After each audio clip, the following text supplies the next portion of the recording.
Welcome back to my channel guys. This is a new story, hope you all will like it. मैं एक औरत हूँ, लेकिन सिर्फ औरत होने के साथ साथ एक बेटी, एक बहन, एक पत्नी होने के साथ साथ मैं एक ऐसी माँ हूँ जिसकी बेटी ने उसे फिर से जीना सिखाया है। वो हर कदम पर मेरा साथ देकर मुझे जमाने के साथ चलना सिखाया है।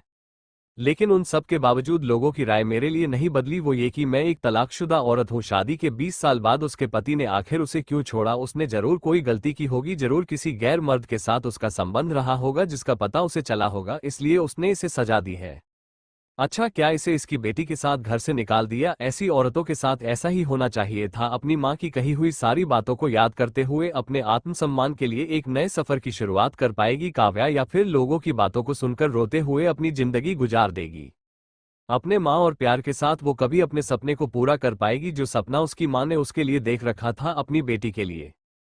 कहानी के मुख्य पात्र हैं काव्या श्रीवास्तव, चंचल मन वाली, अपने आजाद ख्यालों में रहने वाली, अपने बातों से हर किसी का दिल जीतने वाली, लेकिन अपने माँ के साथ हुए दुर्व्यवहार से उसके मन को गहरी चोट लगी, जिस वजह वो किसी पर भरोसा करने से डरती है। अपने सिंगर बनने के सपनों को जीने वाली मामूली लड़की।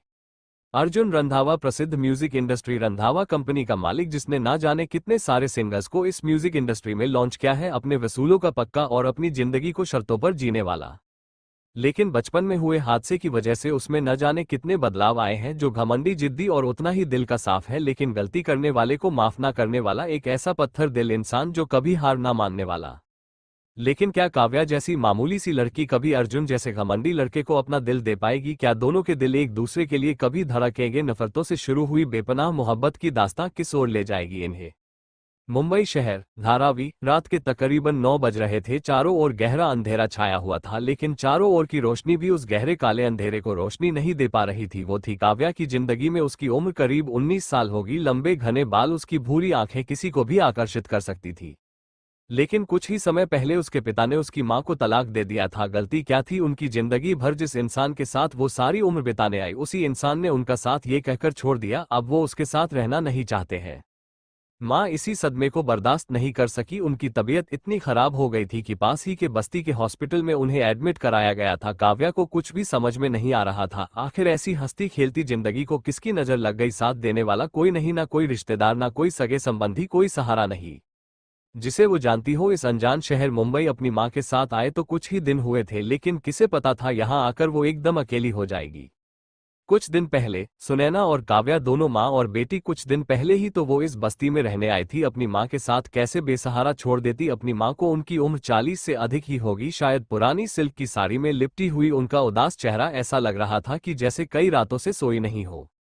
उनके आंखों के नीचे काले घेरे पड़ चुके थे। रोते रोते उनकी आंखें भी सूज चुकी थी। काव्या बार बार अपनी माँ को देखती और उन्हें दिलासा देने की कोशिश करती, लेकिन वो करती भी क्या? इतनी छोटी उम्र में उसने ना जाने क्या क्या देख रखा था। आधी रात को अपनी माँ की चीखें सुनना। उसके पिता हर रोज अपने ऑफिस के काम को लेकर रात में वाइन के नशे में आते और एक छोटी सी गलती होने पर उन्हें जानवरों की तरह पीटते रहते। मार खाते खाते जब तक वो अधमरी नहीं हो जाती तब तक उन्हें पीटते रहते थे। लेकिन उन सब से आज सुनैना जी को छुटकारा मिल गया था। एक छोटे से कमरे वाले घर में दोनों माँ बेटी बिस्तर पर लेटी हुई थी, लेकिन दोनों की आंखों से नींद गायब। आखिर कैसे आती दोनों माँ बेटी को नींद? किसने सोचा था कि उन दोनों को ऐसे बेघर होकर रहना होगा? अपने आंखों से बहते हुए आंसुओं में बह रही सुनैना का दर्द साफ साफ दिखाई दे रहा था। वो सुबह की बातों को सोचते हुए याद करने लगी, जब वो अपने पिता के घर अपनी बेटी के साथ रहने गई थी। लेकिन उन्हें ऐसे बातें सुनने को मिलने वाले हैं जिससे उनका रिश्तों पर से भरोसा उठ जाएगा। उनकी बातों ने सुनैना को तोड़कर रख दिया था। वो सोच भी नहीं सकती थी कि उनका अब अपनी बेटी के सिवाय इस दुनिया में कोई नहीं है। सुबह के 8 बजे सुनैना और काव्या दोनों वंशीपुर, काल्पनिक नाम जाने वाली बस पर बैठ जाती हैं, एक आस के साथ कि कोई समझे चाहे ना समझे, लेकिन उनके माता और पिता दोनों उसके दर्द को सुनकर अपनी बेटी को सहारा देंगे। उनके हाथ में डाइवोर्स पेपर थे जो रात में ही उसके पति उदय ने उसे देते हुए उसे घर से जाने के लिए कह दिया। काव्या अपनी माँ के साथ बस के सीट पर बैठी हुई थी, तभी वो अपनी माँ से सवाल करने लगी। माँ, एक सवाल मेरे मन में बार बार उठ रहे हैं, क्या मैं पूछ सकती हूँ आपसे? उसके उत्सुकता भरी बातों को सुनकर सुनैना जी उसे पूछने को कहती है। काव्या बड़े ही प्यार से अपनी माँ से पूछ बैठी, माँ, आपने उस इंसान के साथ पूरे 20 साल कैसे बीता दिया? क्या आपका कभी मन नहीं किया कि आप उसे छोड़कर भाग जाओ, या फिर कभी ऐसा नहीं हुआ कि आप अपने पापा को बताओ इस बारे में? अपनी बेटी की बातें सुनकर सुनैना का चेहरा देखने लायक था और साथ ही साथ एक गहरी सोच में डूबकर वो अपनी बेटी के सवालों का जवाब देते हुए बोली, तुमने कहा मैंने उस इंसान के साथ 20 साल कैसे गुजार दिए और उसने एक बार भी हमारे बारे में नहीं सोचा और सीधे डाइवोर्स पेपर देकर घर से जाने के लिए कह दिया। तू जानती है काव्या, जब मेरी शादी होने वाली थी तो मेरी माँ ने मुझे क्या सिखाया था वो मैं बताती हूँ। उन्होंने मुझसे एक ही बात कही कि अब से तुम्हारे पति ही तुम्हारे सब कुछ है, वो जो कुछ भी कहे उनकी बातों को सुनना और उनके कहे अनुसार ही चलना। तुम्हारे माँ का घर नहीं है, वहाँ जो सारे लोग तुम्हारी मनमानियां सहेंगे, तुम्हारी जिद पूरे करने पिता नहीं होंगे, वहाँ सबका ख्याल रखना, चाहे सास ससुर ताने ही क्यों ना सुनाए, लेकिन उनकी बातों उल्टा जवाब मत देना। एक बार बेटी की डोली उसके मायके से उठती है तो उसकी अर्थी ससुराल से ही उठनी चाहिए। मैंने अपनी माँ की बातों को गांठ बांध लिया था, सब कुछ सहती रही, लेकिन जब तू पैदा हुई तो मैं अपने सारे दुख भूल गई। जब पहली बार मैंने तुझे सीने से लगाया तो अपने सारे दर्द भुला दिया। काव्या, तू सिर्फ मेरी बेटी ही नहीं बल्कि मेरी पहचान है, मेरी अमानत है। तू आज तक मैं तुम्हें देखकर ही तो जी रही थी और तुम्हारा मुस्कुराता हुआ चेहरा ही मुझे जीने पर मजबूर कर देता है। अपनी माँ की कही हुई एक एक बात को काव्या सुन रही थी और एक गहरी सोच में डूब गई। अपने माँ के देखे हुए सपनों को पंख देने में कामयाब हो पाएगी हमारी काव्या? क्या अर्जुन उसके सपनों का राजकुमार बन पाएगा? क्या इन दोनों का दिल एक दूसरे के लिए कभी धड़केंगे या फिर अपनी पहचान को लेकर गुमनाम जिंदगी बिताएगी काव्या? वंशीपुर जाने वाली बस में बैठी हुई काव्या अपनी माँ के बारे में ही सोचे जा रही थी। आखिर माँ ने उस विनय और इतना जुल्म करने वाले इंसान के साथ पूरे 20 साल कैसे बिता दिए? क्या नाना जी और नानी माँ को माँ पर कभी तरस नहीं आया? उन्होंने उनकी शादी ऐसे इंसान से करवाई जो उनके साथ, मुझे शर्म आती है ऐसे इंसान को अपना पिता कहने में।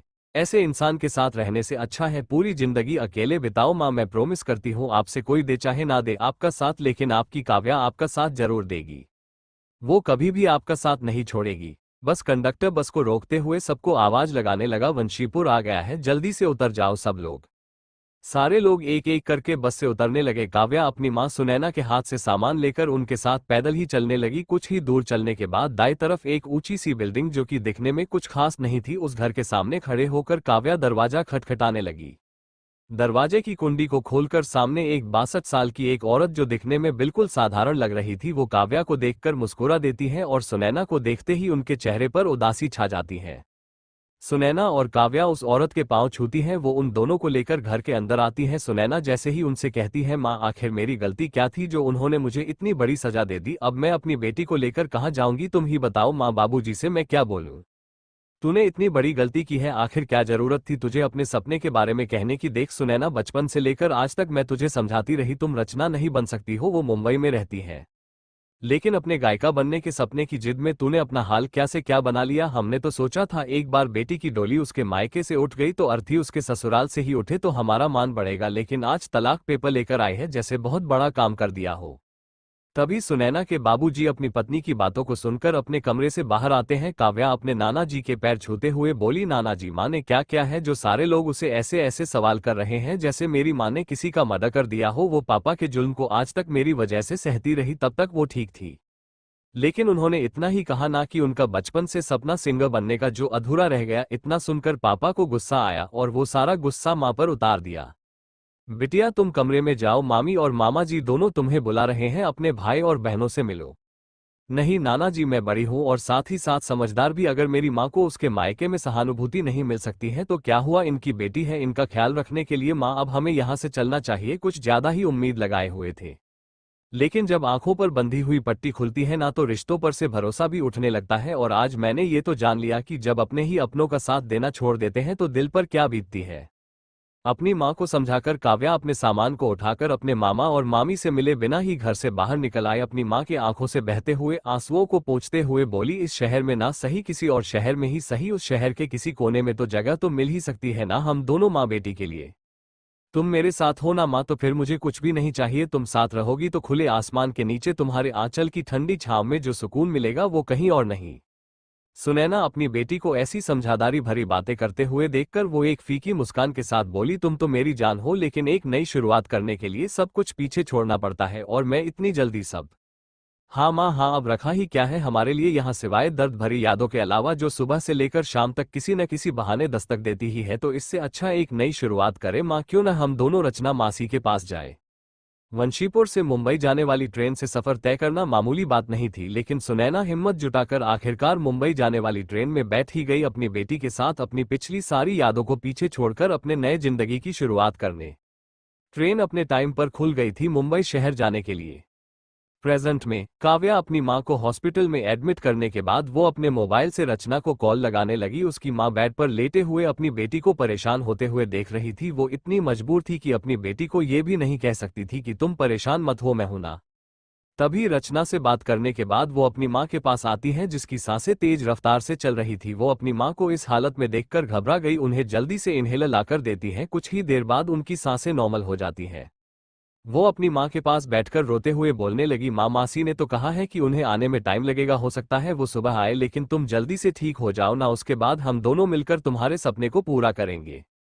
उसकी मां उसकी ओर देखते हुए उसके हाथों में अपना हाथ लेते हुए बोली, काव्या बेटा, मैं रहूं या ना रहूं, लेकिन मेरा आशीर्वाद हमेशा तुम्हारे साथ रहेगा। मैंने अपनी जिंदगी जिस तरह बिताई, मैं नहीं चाहती कि तुम भी अपने सारे सपनों का गला घोंटकर उम्र भर उन गुनाहों की सजा पाओ जो गुनाह तुमने कभी की ही नहीं हो।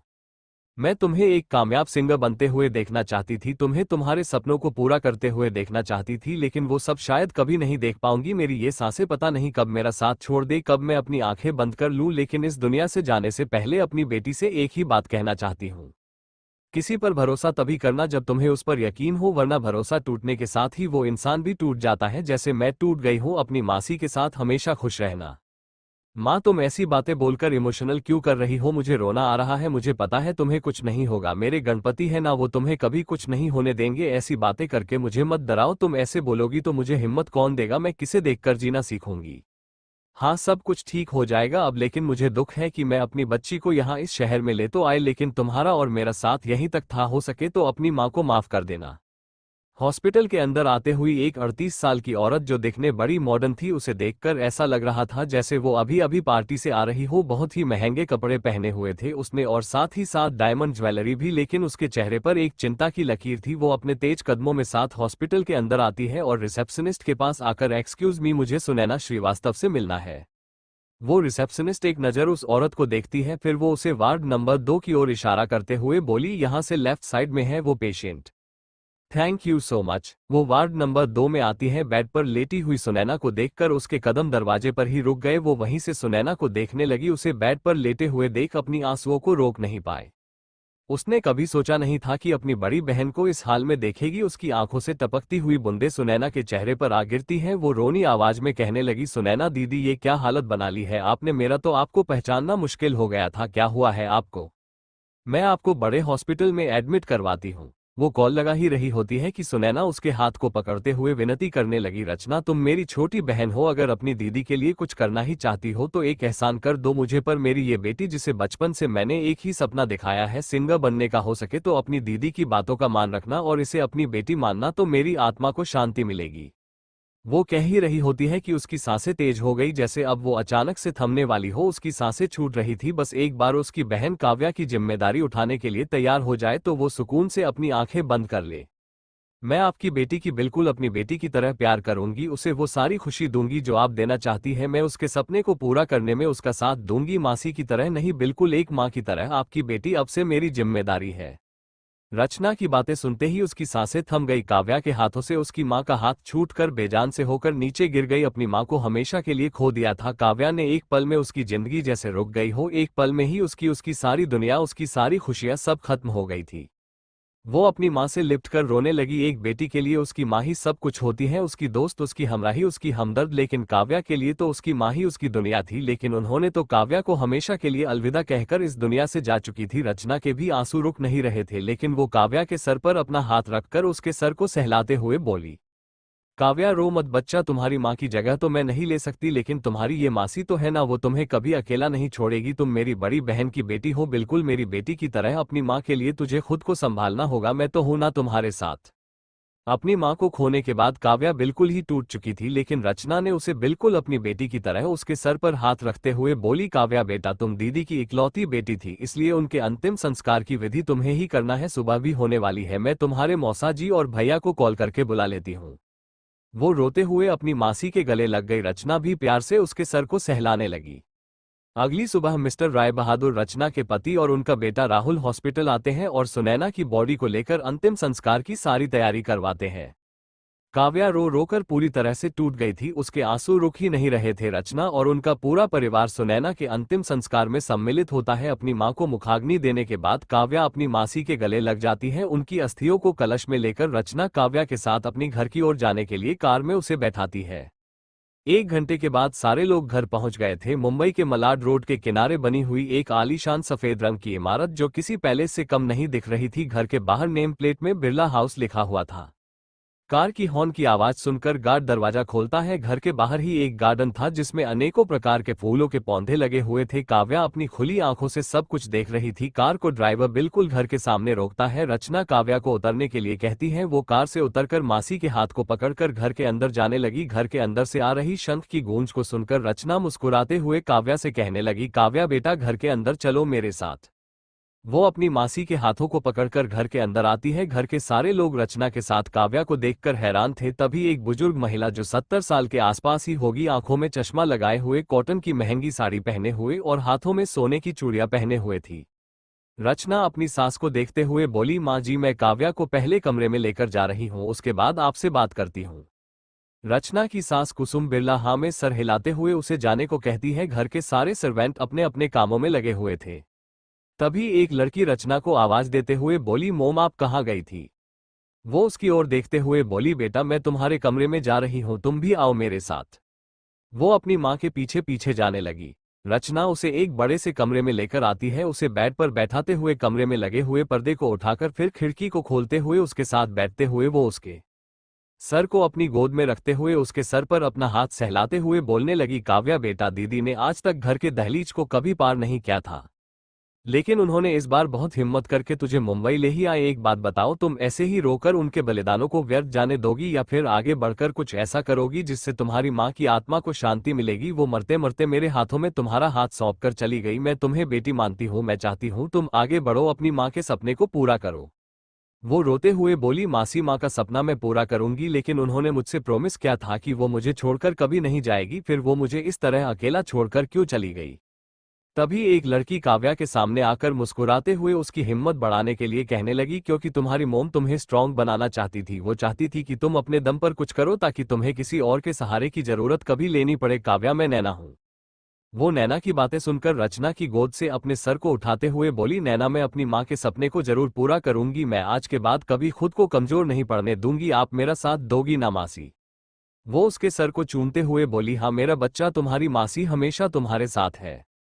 नैना उसके सर पर हाथ रखते हुए बोली, मैं भी तो हूं ना, मैं कभी तुम्हारा साथ नहीं छोड़ूंगी, हमेशा तुम्हारे साथ रहूंगी।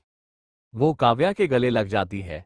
नीचे राय बहादुर साहब, राहुल और कुसुम बिरला सारे लोग हॉल में सोफे पर बैठे हुए थे। राहुल अपनी दादी को सब कुछ बता रहा था। उसकी दादी काव्या के बारे में सुनकर दुखी होकर कहने लगी, बेचारी बच्ची ने इतने कम उम्र में क्या कुछ नहीं सहा है, उसे देखते हुए मुझे दया आती है। अच्छा क्या बहू ने उसे घर लेकर आ गई?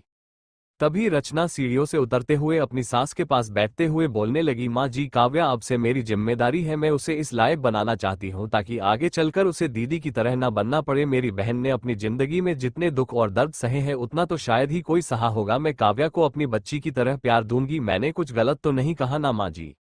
उसकी सास कुसुम जी अपनी बहू की बातों को सुनकर गर्व महसूस करते हुए बोली, बहू आज तूने जो भी कहा है उससे मुझे बहुत ही गर्व महसूस हुआ है। तुम उसकी जिम्मेदारी ले रही हो। मैं कौन होती हूँ मना करने वाली? वो अब से इसी घर में रहेगी, मैं भी यही चाहती हूँ। थैंक यू माँ जी, मैं जानती हूँ मेरी फैमिली मेरे हर फैसले में हमेशा मेरा साथ देती है। मैं बहुत किस्मत वाली हूँ, मुझे माँ जैसी सास मिली है और मेरे सारे फैसले में मेरा साथ देने वाले मेरे जीवन साथी हैं और 2 प्यारे बच्चे, और भगवान ने मुझे एक और बेटी दे दिया है। अब कुछ और नहीं चाहिए। मैं आप सबके ब्रेकफास्ट बनाती हूँ। रचना के ऐसा बोलते हुए सुनकर राय बहादुर साहब उन्हें मुस्कुराकर देखने लगे। तभी राहुल अपनी मोम से, मोम मैं काव्या से मिलकर आता हूँ, आप ब्रेकफास्ट बनाइए। तब तक काव्या नहा धोकर तैयार हो जाती है। नैना उसे अपने कपड़े पहनने देती है। उसके बिहेव से खुश होकर काव्या को उसका साथ अच्छा लगने लगा। दोनों बहनों की तरह एक दूसरे से बातें करने लगे। राहुल नैना के कमरे में आता है। वो देखता है काव्या और नैना दोनों एक दूसरे से बातें कर रहे थे। वो उन दोनों के बीच में बैठ जाता है। काव्या राहुल की ओर देखते हुए बोली, भैया आप आराम से बैठिए, मैं उठ जाती हूँ। वो उसे देखते हुए कहता है, अरे नहीं तू आराम से बैठ, मैं तो तुमसे मिलने आया हूँ। ये बता तुझे नैना ने कुछ बोला तो नहीं ना? अगर इस नैना की बच्ची ने कुछ कहा तो मुझे कहना, तो आज से मेरी छोटी बहन है और मेरे रहते हुए तुझे कोई रुलाए उसकी हड्डी तोड़ दूंगा मैं। नैना आंखें दिखाते हुए बोली, अच्छा उठो मेरी जगह से भाई, आप कभी नहीं सुधरेंगे और मैं जानती हूँ आप काव्या को अपनी बहन मानते हैं। बचपन में जब भी हम सब नानी के घर में मिलते थे तो आप सबसे ज्यादा इसे मानते थे। तभी नीचे से रचना की आवाज आती है, बच्चों ब्रेकफास्ट लग गया है डाइनिंग टेबल पर, जल्दी से आ जाओ। मुंबई आने के बाद काव्या को इतनी अच्छी फैमिली मिली। उसे मुंबई आए हुए पूरे 3 महीने हो चुके थे। बिरला हाउस में इतना प्यार और लाड से वो बिल्कुल उस घर की सदस्य की तरह रहने लगी। अपनी मासी के साथ, नैना और राहुल के साथ बातें करना, घूमने जाना, दादी के साथ बैठकर उनसे कुछ न कुछ सीखते रहना। उसने अपने स्वभाव से सबका दिल जीत लिया था। घर में सारे लोग उससे प्यार भी तो बहुत करते थे। रचना ने उसके आगे की पढ़ाई के लिए अपनी बेटी नैना के साथ ही उसे मुंबई के सबसे बड़े कॉलेज सेंट जेवियर्स कॉलेज में उसका एडमिशन करवा देती है। आज उन दोनों के कॉलेज का पहला दिन था, लेकिन दोनों ही अपने कमरे में बेफिक्र होकर सोई हुई थी। तभी रचना उन दोनों को जगाने के लिए उनके कमरे में आती है। रचना उन दोनों को देखते हुए बोली, नैना, काव्या बेटा जल्दी उठो, आज कॉलेज का पहला दिन है, अगर पहले ही दिन देर हो गई तो। तभी काव्या अपनी आंखें खोलते हुए अपनी मासी से, गुड मॉर्निंग मासी। गुड मॉर्निंग बच्चा, वॉच को देख कितना टाइम हो गया है, आज कॉलेज का पहला दिन और आज ही लेट। रचना की बातें सुनकर वो हड़बड़ा कर बेड से नीचे उतरकर नैना को जगाते हुए बोली, नैना उठ जा, जल्दी देख कितनी देर हो गई है हमें उठने में। मासी आप जाए, हम दोनों रेडी होकर आते हैं।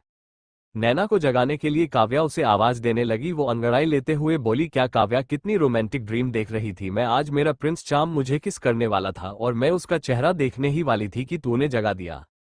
अच्छा तो तुम्हारा प्रिंस चार्मिंग सच में तुम्हारे ड्रीम में आया था? अच्छा देखा तूने उसका चेहरा, ये तो बता दे मुझे। काव्या अपने गाल पर हाथ रखते हुए उसकी ओर देखने लगी। वो बेड से उतरकर उसे पकड़ते हुए बोली, मेरा प्रिंस चार्मिंग आज ही मुझे कॉलेज में मिलेगा। वो कोई और नहीं बल्कि द फेमस अर्जुन रंधावा होगा, रंधावा म्यूजिक कंपनी का नया सीईओ। तुझे पता है हम दोनों का एडमिशन उसी कॉलेज में हुआ है जिसमें वो भी स्टडी करता है। वो जहां भी जाता है सारी लड़के वाई उसके पीछे पीछे चलती रहती हैं। एक बार जिसे भी वो स्माइल करके देख ले तो सारी गर्ल्स अपना दिल हार बैठे। वो इतना हैंडसम है, ऊपर से उसकी किलर स्माइल, क्या कहने, लेकिन थोड़ा सा रूड है। वो किसी को भाव ही नहीं देता है, एरोगेंट टाइप है, लेकिन फिर भी कुल है। कॉलेज की सारी गर्ल्स उसे डेट करना चाहती है। अच्छा तो तुम भी लाइन में लगी हुई हो, कब तुम्हारा नंबर आ जाए? क्या तुमने कभी उससे बात भी की है? नैना मुस्कुराते हुए बोली, वो भाई का बेस्ट फ्रेंड है और मैं तो नहीं मिली उससे, लेकिन देखा जरूर है उसे, तो मैं अपना बॉयफ्रेंड बनाकर रहूंगी। काव्या, उसे देखोगी ना तो तुम्हें लव एट फर्स्ट साइट हो जाएगा। काव्या मुंह बनाते हुए बोली, हूँ इतने बुरे दिन भी नहीं आए हैं मेरे जो उसे अपना बॉयफ्रेंड बनाऊंगी। मैं जैसी हूँ वैसी ही ठीक हूँ, लेकिन कॉलेज का पहला दिन और आज का दिन मैं स्पेशल बनाना चाहती हूँ। तभी वो फिर वॉच की ओर देखते हुए चिल्लाते हुए बोली, ओह गॉड, इतनी देर कैसे हो गया? काव्या जल्दी रेडी हो, कॉलेज जाने में ऑलरेडी देर हो चुकी है। काव्या वॉशरूम से शावर लेकर आती है और अपने व्हाइट कलर की टॉप और ब्लू जीन्स को पहनकर मिरर के सामने बैठकर हेयर ड्रायर से बाल सुखाने लगी। अपने बालों की पोनी टेल बनाकर वो लाइट मेकअप करके, हाथों में वॉच लगाकर, कानों में छोटे से इयररिंग्स पहनकर, अपने पैरों में शूज पहनकर रेडी हो चुकी थी। नैना अपने पीच कलर की वन पीस ए लाइन ड्रेस को पहनकर मैचिंग इयररिंग्स कानों में डालती है और मेकअप करके पूरी तरह से रेडी होकर वो हील सैंडल पहनकर वो काव्या को चलने को कहती है।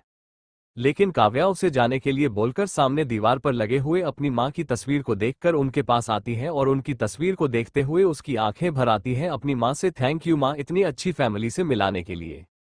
आज मेरा कॉलेज का पहला दिन है और मैं जानती हूँ तुम मुझे देखकर जरूर खुश हो रही होगी। अपनी बेटी को आशीर्वाद दो ताकि वो इतनी स्ट्रांग बने, किसी से डरे नहीं, अपने सपने को पूरे सच्चे दिल से, अपने सच्चे लगन से उसे पूरा करे। वो नीचे आती है, दादी माँ, मौसा जी और मासी के पैर छूकर वो सबसे आशीर्वाद लेती है। तो नैना हंसते हुए कहती है, मोम आज हम दोनों को आपके आशीर्वाद की जरूरत है, बहुत बड़े वो में जा रहे हैं। रचना उसके सर पर मारते हुए बोली, पागल हो तुम, बिल्कुल अच्छे से जाना, और हाँ आज पहला दिन है तो किसी से पंगे मत लेना, राहुल पहले ही कॉलेज जा चुका है। काव्या और नैना दोनों सबको बाय बोलकर अपनी स्कूटी पर सवार होकर चल पड़ी। सेंट जेवियर्स कॉलेज मुंबई शहर का सबसे फेमस कॉलेजों में से एक था। यहाँ पढ़ने वाले हर स्टूडेंट के आंखों में कोई न कोई ड्रीम जरूर होता है, लेकिन कुछ रिच फैमिली के बच्चों की कुछ ज्यादा ही तानाशाही चलती है। कॉलेज का सबसे फेमस ग्रुप में से एक ग्रुप था डेविल ग्रुप, जिनके नाम सुनते ही सारे स्टूडेंट्स के पसीने छूट जाते हैं। डेविल ग्रुप की सबसे खास बात थी उनके मेंबर की। सबसे पहला member Arjun Randhawa, rich family से बिलोंग करने वाला, इंटेलिजेंट, शार्प माइंड, हैंडसम होने के साथ साथ रूड और एरोगेंट भी। दूसरा मेंबर शनि बजाज, चॉकलेटी बॉय, कंप्यूटर हैकर्स होने में साथ साथ लड़कियों में सबसे फेमस बंदा। तीसरा मैंडी उर्फ मनप्रीत कोहली, सबसे स्ट्रॉन्ग बॉडी बिल्डर होने के साथ साथ बॉक्सिंग चैंपियन। अब बारी आती है सोनिया खन्ना, खूबसूरत लेकिन बहुत ही डेंजर। अपने हुस्न के जाल में लड़कों को फंसाकर उनके साथ फ्लर्ट करना ही उसकी सबसे बड़ी खासियत थी। ये चारों एक से बढ़कर एक क्वालिटी वाले डेविल ग्रुप के मेंबर जो कि आज कॉलेज में एंट्री कर रहे थे। अपनी स्पोर्ट्स बाइक पर सवार होकर अर्जुन के पीछे बैठी हुई सोनिया बड़े ही स्टाइल के साथ कॉलेज गेट से अंदर आते हैं। कॉलेज गेट से अंदर आ रही काव्या नैना के साथ, तभी सामने से स्पीड में आ रही एक स्पोर्ट्स बाइक से काव्या जिस स्कूटी को पार्क कर रही थी उस बाइक से स्कूटी की टक्कर होती है, जिससे काव्या स्कूटी समेत नीचे जमीन पर गिर जाती है। वो लड़का अपने हेलमेट को उतारकर सामने काव्या को देखकर स्माइल करता है। काव्या घुरकर उसे देखती है लेकिन अपने गुस्से को अंदर दबाते हुए वो कुछ नहीं बोलती है। नैना उसे उठने में हेल्प करते हुए स्कूटी को उठाकर साइड में लगाते हुए उसका हाथ पकड़कर ले जाते हुए बोली, काव्या कंट्रोल रखना अपने गुस्से पर, आज कॉलेज का पहला दिन है, आज कोई पंगा नहीं, प्लीज सिचुएशन को समझ। गुस्सा मुझे भी आ रहा है लेकिन इन स्टूपिड से कौन उलझे, इसलिए चुप रहने में ही हमारी भलाई है। तभी पीछे से किसी के हंसने की आवाज आती है। वो लड़का हंसते हुए बोल रहा था, लगता है फ्रेशर है ब्रो, रैगिंग करने ने बड़ा मजा आने वाला है। रैगिंग का नाम सुनते ही काव्या और नैना एक दूसरे का चेहरा देखने लगे। आज काव्या और नैना के कॉलेज का पहला दिन था। पहले ही दिन काव्या को किसी लड़के की बाइक ने टक्कर दे मारी और वो लड़खा कर नीचे गिर जाती है। उसे बहुत गुस्सा आ रहा था लेकिन नैना उसके गुस्से को शांत कराते हुए बोली, काव्या प्लीज सिचुएशन को समझ, आज कोई पंगा नहीं लेते हैं, अब चल यहाँ से। वो दोनों कॉरिडोर की तरफ बढ़ ही रहे थे कि पीछे से किसी के हंसने की आवाज सुनाई देती है। वो सब आपस में ही बात कर रहे थे, लगता है फ्रेशर है ब्रो, बहुत ही मजा आने वाला है, रैगिंग में चलते हैं अपने डेविल ग्रुप के पास। रैगिंग का नाम सुनते ही काव्या और नैना एक दूसरे का चेहरा देखने लगे। तभी नैना काव्या को रोककर कहती है, हम ऐसा करते हैं, सबकी नजरों से बचकर लाइब्रेरी की ओर चलते हैं, इस टाइम लाइब्रेरी में कोई होगा भी नहीं। नहीं जाएंगे, क्यों जाए, वो भी उन डेविल ग्रुप से बचने के लिए रैगिंग करेंगे वो लोग, हमारा ठीक है, लेकिन अगर कोई बदतमीजी की तो मुझसे बुरा कोई और नहीं होगा। नैना मेरे होते हुए तुम चिंता मत करो, कुछ नहीं करेगा कोई। काव्या नैना का हाथ पकड़कर कॉरिडोर की तरफ जाने लगी। तभी पीछे से किसी की आवाज आती है, प्लीज हेल्प मी, प्लीज मुझे उन डेविल ग्रुप से बचा लो। काव्या पीछे मुड़कर देखती है तो एक लड़की डरकर भागते हुए उन दोनों के पास रोते हुए आती है। वो इतनी तेज दौड़कर आई थी कि वो हौंफने लगी। काव्या उसकी हालत को देखकर समझ जाती है कि किसी ने उसके साथ बदतमीजी की है। वो उसे शांत कराते हुए बोली, हे रिलैक्स, क्या हुआ है तुम्हें, तुम इतनी डरी हुई क्यों हो। तभी उस लड़की के कुछ फ्रेंड्स वहां आते हैं और उसे वहां से ले जाते हैं। वो दोनों कॉरिडोर में आते ही है कि उनकी नजर अपने सामने पड़ी जहां कुछ सीनियर अपने जूनियर की वोट लगा रहे थे और बेचारे जूनियर उनके कहे अनुसार किए जा रहे थे। डर से काव्या और नैना अपने चारों ओर देखते हैं, सारे फ्रेशर्स का वही हाल था। काव्या अपने मन में सोचते हुए बोली, जितना फेमस कॉलेज है ये, यहाँ के स्टूडेंट भी उतने ही बदतमीज किस्म के हैं, ऐसे कौन करता है, किसी को एक टांग पर खड़ा करवा रहे हैं तो किसी को डांस करने के लिए बोल रहे हैं तो किसी को जबरदस्ती पकड़ पकड़ कर उन्हें उठक बैठक करवा रहे हैं। नैना सबकी रैगिंग होते हुए डर जाती है और काव्या का हाथ पकड़ते हुए बोली, ओह गॉड, अब हम क्या करेंगे काव्या, मुझे डर लग रहा है, ये लोग कितने रूड और एरोगेंट है, भाई हमारे साथ आए होते तो अच्छा रहता। तभी नैना उसका हाथ पकड़कर आगे ले जाने लगी। सामने से एक चॉकलेटी बॉय हीरो की तरह एंट्री करते हुए उन दोनों के सामने आकर खड़ा हो जाता है। काव्या उसे ऐसी हरकत करते हुए देखकर कहती है, ऐसे बंदर की तरह उछलकर क्यों आ रहे हो, रनिंग शूज पहने हो क्या। काव्या की बात को सुनकर वो स्टाइल मारते हुए बोला, तुम दोनों फ्रेशर हो ना, तो इतनी जल्दी जल्दी में कहाँ भाग कर जा रही हो, अभी हमारे बारे में कुछ जान लो, अपने बारे में भी कुछ बता दो, उसके बाद चली जाना, रोका किसने है।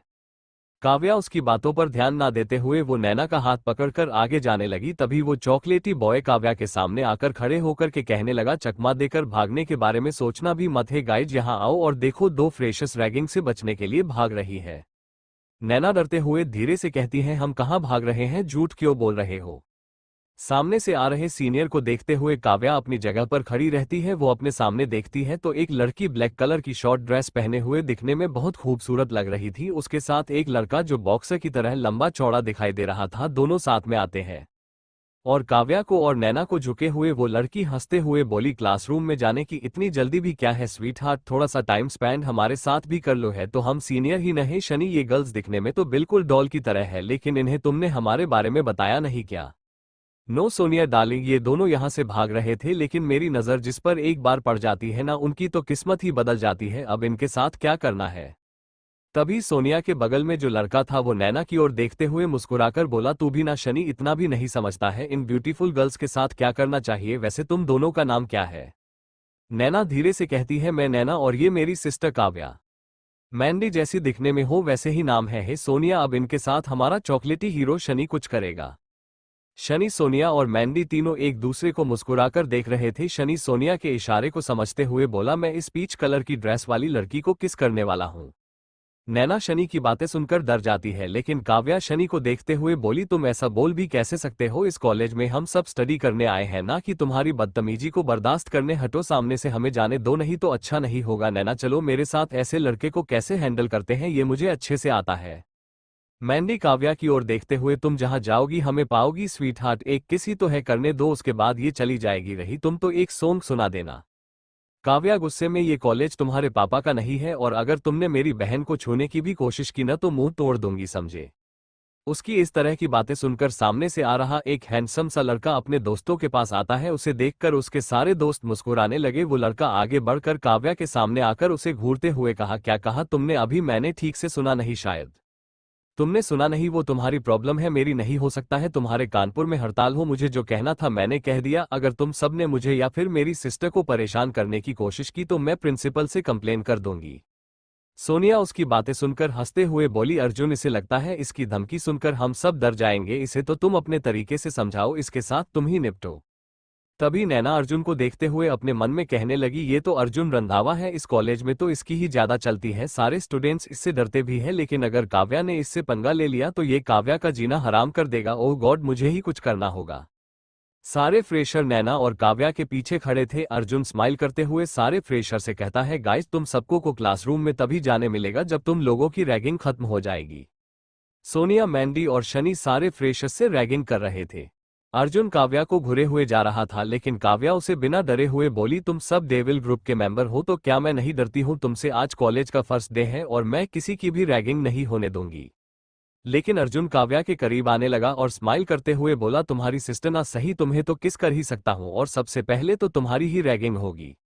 इतना कहकर वो जैसे ही काव्या को किस करने के लिए उसके करीब आने लगा, वो उसे किस करने ही वाला था कि काव्या एक जोर का थप्पड़ उसके गाल पर लगाती है। उस थप्पड़ की गूंज चारों ओर सुनाई देती है। अर्जुन अपने गाल पर हाथ रख लेता है और सारे स्टूडेंट्स के साथ साथ डेविल ग्रुप के मेंबर भी शॉक्ड हो गए थे। अर्जुन रंधावा को आज किसी लड़की ने थप्पड़ लगाया। सोनिया, मैंडी और शनि की आंखें फटी की फटी रह गई। उन्हें अपने आंखों पर भरोसा नहीं हो रहा था, लेकिन काव्या एकदम से निडर होकर उसे अपनी अंगुली दिखाते हुए बोली, डेविल ग्रुप के मेंबर होगे तुम, लेकिन मैं तुम जैसे बदतमीज को कैसे हैंडल करना है जानती हूँ, मॉन्स्टर कहीं के। चलो नैना। नैना तो जैसे सदमे में चली गई थी, उसे अभी भी ऐसा लग रहा था जैसे ये सब एक डरावना सपना हो, लेकिन काव्या जैसे ही उसका हाथ पकड़ती है वो होश में आती है। सारे फ्रेशर्स वहां से अपने क्लासरूम की ओर जा चुके थे। काव्या भी नैना के साथ क्लासरूम में आती है। दोनों क्लासरूम में बैठे हुए थे। नैना उसकी ओर हैरानी से देखते हुए बोली, ये क्या क्या तुमने अर्जुन रंधावा को थप्पड़ लगाया? तुम जानती भी हो वो क्या करेगा तुम्हारे साथ? वो मेरे साथ जबरदस्ती कर रहा, किस करने की कोशिश कर रहा था, तो क्या मैं चुपचाप खड़े रहती? ऐसे मॉन्स्टर को सबक सिखाना जरूरी था। अब उसे समझ में आ गया होगा कि मैं उन कमजोर लड़कियों की तरह नहीं हूं जो उसकी बदतमीजी को बर्दाश्त करते हैं। नैना उसकी बातें सुनकर अफसोस जताते हुए बोली, फिर भी तुमने डेविल ग्रुप से पंगा लिया है, वो भी उसके हेड मेंबर से। मुझे डर लग रहा है, पता नहीं क्या होने वाला है। वो तुम्हें नहीं छोड़ेगा, तुमसे बदला लेकर रहेगा। काव्या अपने रिहर्सल रूम में बैठा हुआ अर्जुन उस इंसिडेंट को याद करते हुए अपने आप से गुस्सा कर रहा था। उसके पास सोनिया और उसके दोनों फ्रेंड्स आते हैं। शनि गुस्सा करते हुए बोला, उस लड़की की इतनी हिम्मत, खुद को झांसी की रानी समझती है क्या? ब्रो, उसे सबक सिखाना बहुत जरूरी है। आज उसने जो क्या अच्छा नहीं किया। अर्जुन के गाल पर अभी भी काव्या के अंगुलियों के निशान बने हुए थे। वो गुस्से से अपनी जगह से उठते हुए सबकी ओर देखते हुए बोला, चिल गाइस, तुम लोग रिहर्सल करो, मैं अपनी गिटार लेकर आता हूँ। वो इतना कहकर चला गया। उसे नॉर्मल बिहेव करते हुए देखकर शनि को हैरानी होती है, तो सोनिया उससे कहती है, उसके दिमाग में जरूर कुछ चल रहा है, वो चुप रहने वाला नहीं है। जितना मैं उसे जानती हूँ वो उस लड़की के साथ क्या करेगा, वो लड़की पछताएगी कि उसने किस पर हाथ उठाया है। लेकिन वो अपने तरीके से हम सब रिहर्सल करते हैं। अर्जुन कॉरिडोर से अपने क्लासरूम की ओर जा ही रहा था कि उसे क्लासरूम में बैठी हुई काव्या नजर आती है और वो अपने गाल पर हाथ रखते हुए खुद से कहने लगा, तुमने मुझे थप्पड़ लगाकर अच्छा नहीं किया, इसकी पैनिशमेंट तो तुम्हारी सिस्टर को भुगतनी होगी।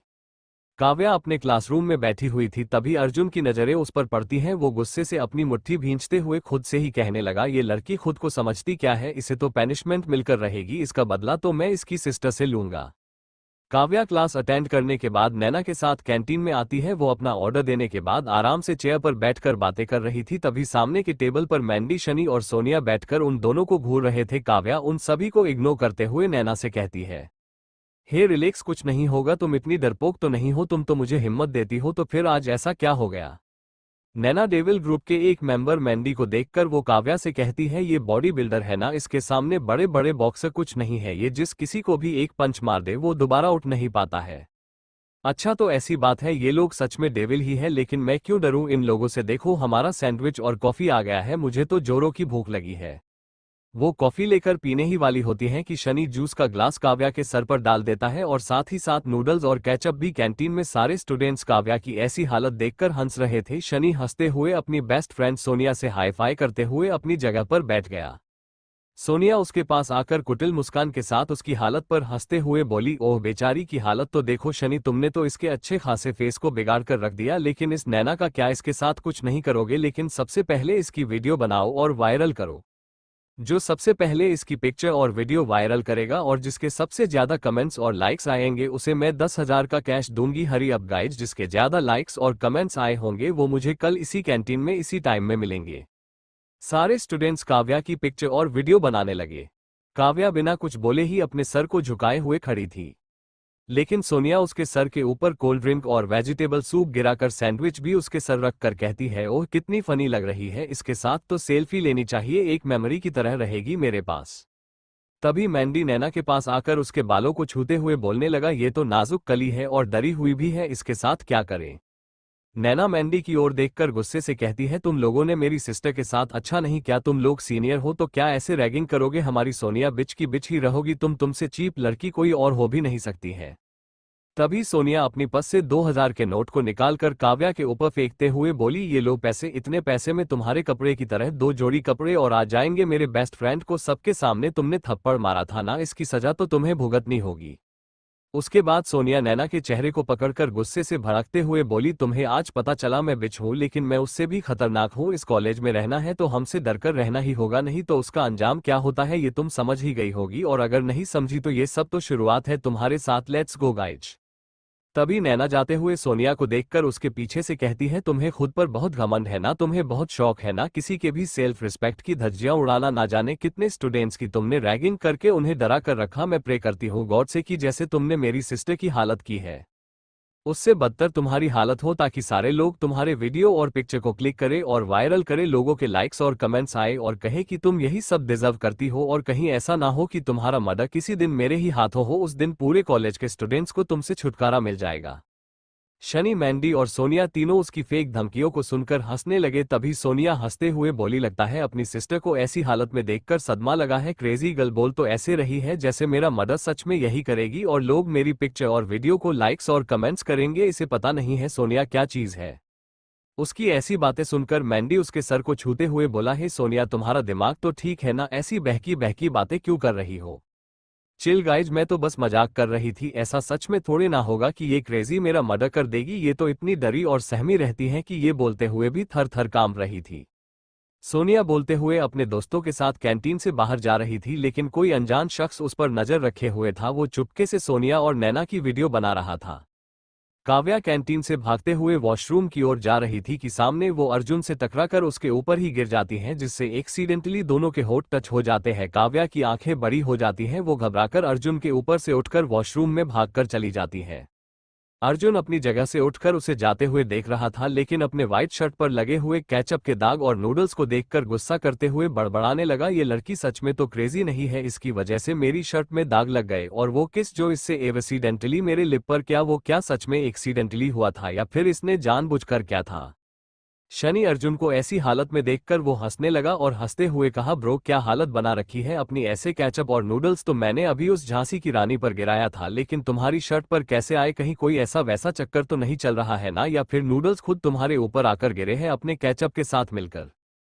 काव्या वॉशरूम में आकर अपना चेहरा साफ करने लगी। वो आज सोनिया की इस हरकत से रोने लगी। वो रोते हुए मिरर में देखते हुए खुद से ही क्वेश्चन करने लगी, यहाँ के सीनियर बहुत ही बुरे हैं, इन्होंने मेरे साथ ऐसे बिहेव किया जैसे मैं कोई एनिमल हूँ, लेकिन लोग तो एनिमल से भी प्यार करते हैं, इन लोगों के पास दिल है भी या नहीं? वो अर्जुन मॉन्स्टर है, मैंने उसे थप्पड़ शौक से नहीं बल्कि खुद को प्रोटेक्ट करने के लिए मारा था, सबके सब जंगली है। I hate devil group.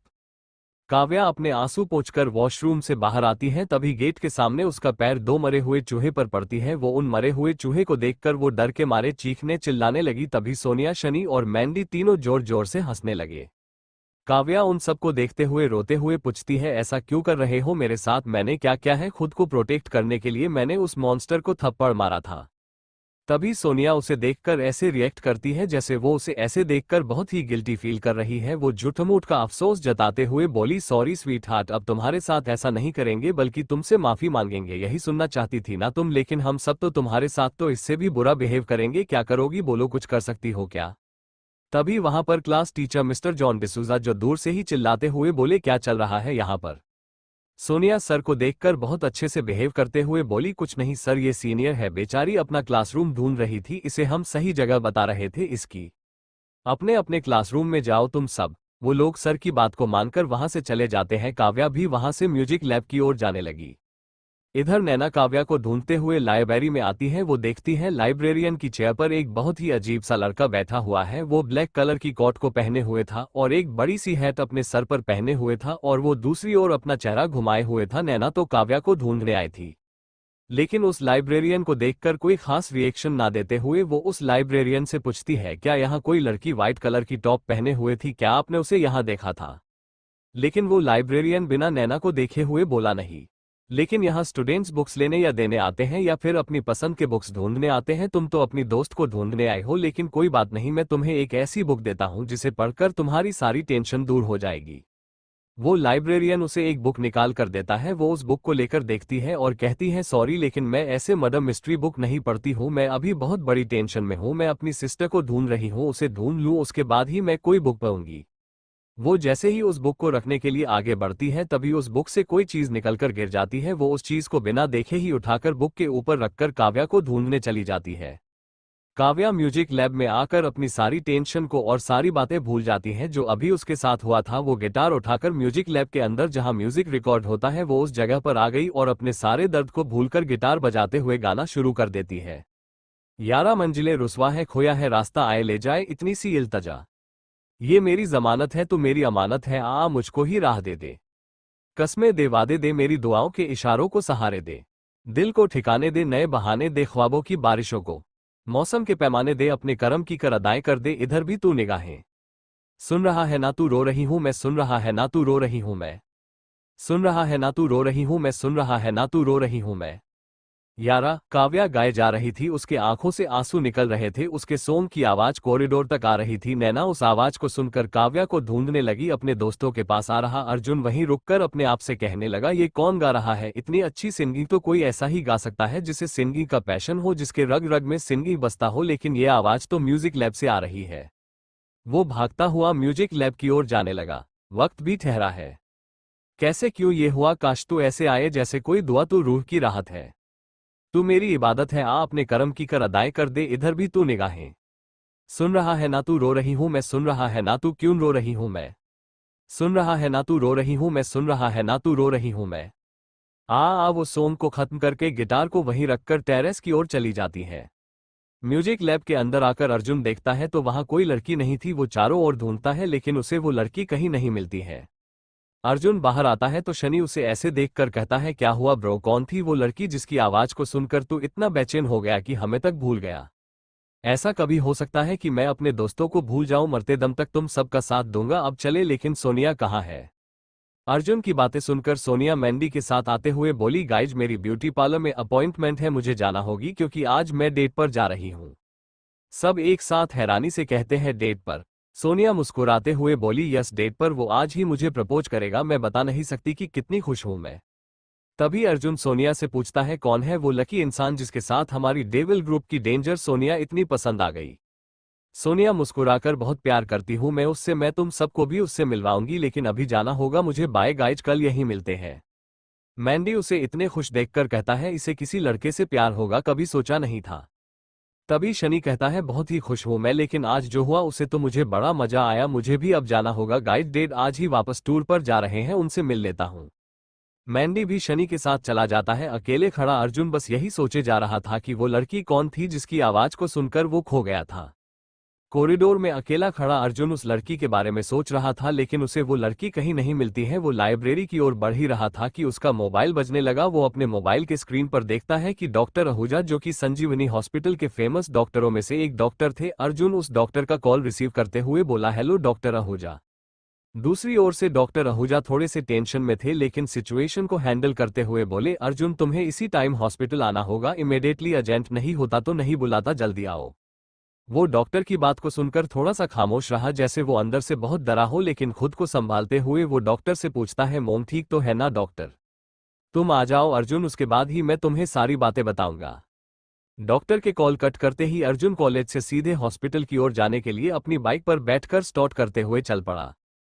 Terrace पर अकेले बैठकर काव्या सिर्फ रोए जा रही थी। वो डेविल ग्रुप की रैगिंग की वजह वो इतनी हट हो गई थी कि उसका रोना बंद ही नहीं हो रहा था। उसे ढूंढते हुए नैना टेरेस पर आती है और ऐसे सिसक सिसक कर काव्या को रोते हुए देखकर उसके पास बैठ जाती है। काव्या उसे इस तरह से रोते हुए देखकर, काव्या मैं तुझे कब से ढूंढ रही थी, तुम इतना रो क्यों रही हो? मासी की याद आ रही है?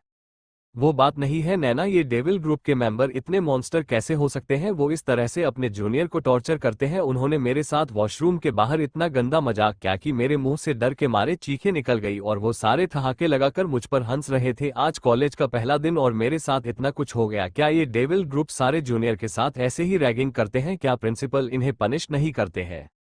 काव्या रो रो कर बता रही थी तो नैना उसे समझाते हुए बोली, एक लड़की थी जब भाई कॉलेज में पढ़ते थे, उसने प्रिंसिपल से जाकर इन लोगों की शिकायत की, लेकिन नैना चुप हो गई। उसे चुप होते हुए देखकर काव्या उसकी चुप्पी तोड़ते हुए बोली, लेकिन क्या? आगे तो बोल, क्या हुआ था? प्रिंसिपल ने उस लड़की की बात सुनी? नहीं काव्या, उस लड़की ने अगले ही दिन हॉस्टल के रूम में उसकी पंखे से टंगी हुई लाश मिली। काव्या नैना की बात सुनकर शॉक्ड हो गई और उसके जुबान से अचानक से वर्ड्स निकला, क्या उस लड़की ने सुसाइड कर लिया? लेकिन क्यों? आखिर सुसाइड करने के पीछे की वजह क्या थी? बताओ मुझे। वो उन डेविल ग्रुप का सामना कर सकती थी, लेकिन फिर उसने इतनी जल्दी हार क्यों मान ली? क्योंकि वो अकेले इन चारों का सामना नहीं कर सकती थी। अर्जुन तो इन सब का हेड है, उसके ही इशारों पर ये सब चलते हैं। इन सब ने उसे इतना टॉर्चर किया कि वो सुसाइड करने के अलावा कोई और रास्ता नहीं था, लेकिन फिर भी ये लोग सजा से बच गए सिर्फ शनि की वजह से। भाई ने ये भी बताया था कि शनि ने और सोनिया दोनों उसे मेंटली टॉर्चर भी करते थे, पागल कर दिया था उसे। उस दिन से भाई ने कॉलेज आना छोड़ दिया था, लेकिन सब कुछ नॉर्मल होने के बाद कॉलेज आने लगे। नैना की बातें सुनकर काव्या अपनी जगह से उठ खड़े होकर अपने आंसू पोंछे और हिम्मत जुटाते हुए बोली, मैं कमजोर नहीं हूं, उस लड़की ने इतनी जल्दी हिम्मत नहीं हारनी चाहिए, लेकिन मैं डटकर सामना करूंगी उस डेविल ग्रुप का। लेकिन एक बात सुनो नैना, जो जैसा करता है उसे सजा मिलकर रहती है, ये सोनिया को भी सजा मिलकर रहेगी। नैना उसके कंधे पर हाथ रखते हुए बोली, तूने सच कहा, जो जैसा करता है उसे सजा मिलती है। लेकिन कॉलेज में छुट्टी होने वाली है, घर भी तो जाना है हमें, चल अब यहाँ से। रो रो कर तेरी आंखें लाल हो गई है, इस सोनिया का तो मैं मर्डर करूंगी, वो भी अपने स्टाइल में, उसके बाद सबके होश उड़ जाएंगे। उसकी बातें सुनकर काव्या हंसने लगी, लेकिन कोई था नकाबपोश जो उन दोनों बहनों पर नजर गड़ाए हुए था, हर पल उन दोनों पर निगाहें रखना। लेकिन तभी कॉलेज के सीढ़ियों से कोई आहट सुनाई देती है। काव्या तुरंत पीछे मुड़कर नैना से कहती है, कोई है क्या? मैं देखती हूँ। लेकिन तब तक वो नकाबपोश जा चुका था। उसके बाद कॉलेज में छुट्टी हो गई थी। दोनों बहनें स्कूटी पर सवार होकर घर के लिए निकल पड़े। घर के अंदर आते ही काव्या अपनी मासी का मुस्कुराता हुआ चेहरा देखकर कॉलेज की सारी बातें भूल गई। नैना जैसे ही घर के अंदर आती है, अपने बैग सामने के टेबल पर फेंककर सोफे पर पसर गई। उसे इस तरह से करते हुए देखकर रचना उसके सर पर चपत लगाते हुए बोली, इतनी बड़ी हो गई है लेकिन माइनर्स नहीं सीखा है, देखो काव्या को कितनी डिसेंट बच्ची है। काव्या बेटा, कॉलेज का फर्स्ट डे कैसा रहा, जरा बता मुझे। काव्या दादी के बगल में बैठते हुए बोली, बहुत ही सरप्राइजिंग रही, मैंने एक्सपेक्ट नहीं किया था कि इतने बड़े कॉलेज में मैं पढ़ूंगी। मासी, आज फर्स्ट डे था, लेकिन सारे सीनियर और फ्रेशर से मिलने के बाद मुझे ये समझ में आया कि सेंट जेवियर्स कॉलेज ऐसे ही फेमस नहीं है। मासी, मैंने आज रियलाइज किया कि कभी भी खुद को दूसरों के सामने कमजोर मत पड़ने दो, बल्कि डटकर मुकाबला करो। मैंने आज ये भी सीखा है अपने सीनियर से कि हर किसी को अपने ऊपर हावी मत होने दो और नहीं ये जाहिर करो कि तुम कमजोर हो। नैना दादी और राहुल सब तो काव्या की ओर बड़ी बड़ी आंखों से देखने लगे। रचना आश्चर्यचकित होकर काव्या के पीठ को थपथपाते हुए बोली, अरे वाह, पहले ही दिन मेरी बच्चियों ने इतना कुछ सीख लिया। I proud of you Kavya, लेकिन एक गुड न्यूज मेरे पास भी है।